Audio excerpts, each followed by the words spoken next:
তো এই নিয়ে নিয়েছি মুড়ি, স্যাও ভাজা, চিড়ে ভাজা একসাথে মেখেছি, আর একটু সর্ষের তেল দিয়েছি।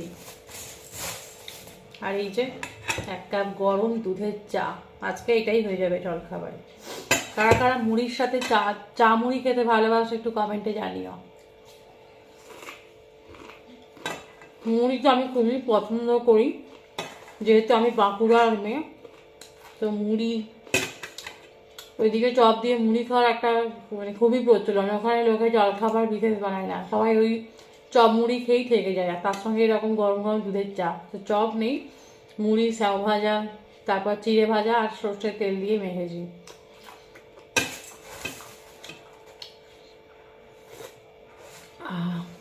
খুব ভালো লাগে।